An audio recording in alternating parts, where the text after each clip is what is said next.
Assalamualaikum warahmatullahi wabarakatuh. Perkenalkan, nama saya Rizky Kusumadi dan rekan saya Muhammad Naufal Revi Salman.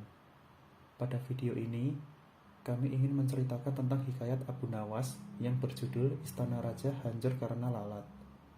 Berikut adalah jalan ceritanya. Pada suatu hari, Abu Nawas terlihat murung. Ia hanya tertunduk lesu mendengarkan penuturan istrinya yang mengatakan kalau beberapa pekerja kerajaan atas titah Raja Harun membongkar rumahnya. Raja berdalih bahwa itu dilakukan karena bermimpi kalau di bawah rumahnya terpendam emas dan permata yang tak ternilai harganya. Namun, setelah mereka terus-menerus menggali, ternyata emas dan permata tidak jua ditemukan. Parahnya, sang raja tidak mau juga meminta maaf dan mengganti rugi sedikit pun kepada Abu Nawas. Karena itulah Abu Nawas sakit hati dan memendam rasa dendam kepada perusak rumahnya. Lama-kelamaan, Abu Nawas mulai memeras otak. Namun, belum juga ia menemukan muslihat untuk membalas perbuatan Baginda. Makanan yang dihidangkan istrinya pun tidak dimakan karena nafsu makannya telah lenyap. Keesokan harinya, Abu Nawas melihat banyak lalat-lalat mulai menyerbu makanannya yang sudah mulai basi. Begitu melihat lalat-lalat itu berterbangan, Abu Nawas tiba-tiba saja tertawa riang seolah mendapatkan ide. "Tolong ambilkan kain penutup untuk makananku dan sebatang besi," kata Abu Nawas kepada istrinya. Dengan wajah berseri-seri, Abu Nawas berangkat menuju istana.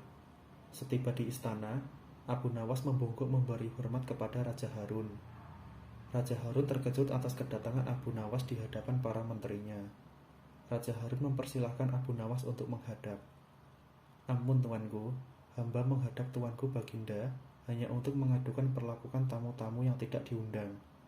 Mereka memasuki rumah hamba tanpa izin dan berani memakan makanan hamba," lapor Abu Nawas.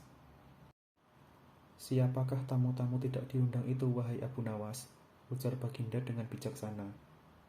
"Lalat-lalat ini tuanku," kata Abu Nawas sambil membuka penutup piringnya. "Kepada siapa lagi kalau bukan kepada paduka junjungan hamba? Hamba mengadukan perlakuan yang tidak adil ini," ujar Abu Nawas sekali lagi. "Lalu, keadilan yang bagaimana yang engkau inginkan dariku?" respon Raja Harun. "Hamba hanya menginginkan izin tertulis dari Baginda sendiri, agar hamba bisa dengan leluasa menghukum lalat-lalat yang nakal itu," kata Abu Nawas memulai muslihatnya. Akhirnya Raja Harun dengan terpaksa membuat surat izin yang isinya memperkenankan Abu Nawas memukul lalat-lalat itu dimanapun mereka hinggap. Setelah mendapat izin tertulis itu, Abu Nawas mulai mengusir lalat-lalat di piringnya hingga mereka terbang dan hinggap di sana-sini. Dengan menggunakan tongkat besi yang dibawa dari rumah, Abu Nawas mengejar dan memukuli lalat-lalat itu. Ketika hinggap di kaca, Abu Nawas dengan tenang dan leluasa memukul kaca itu hingga pecah. Kemudian vas bunga dan lidah juga ikut terkena pukul dan pecah. Akhirnya, hanya dalam beberapa menit saja, seluruh perabot istana hancur berkeping-keping. Raja Harun tidak bisa berbuat apa-apa kecuali menyadari kekeliruannya yang telah dilakukan terhadap Abu Nawas dan keluarganya. Setelah merasa puas, Abu Nawas mohon diri. Barang-barang kesayangan Raja Harun banyak yang hancur. Bukan cuma itu saja, Raja juga menanggung rasa malu.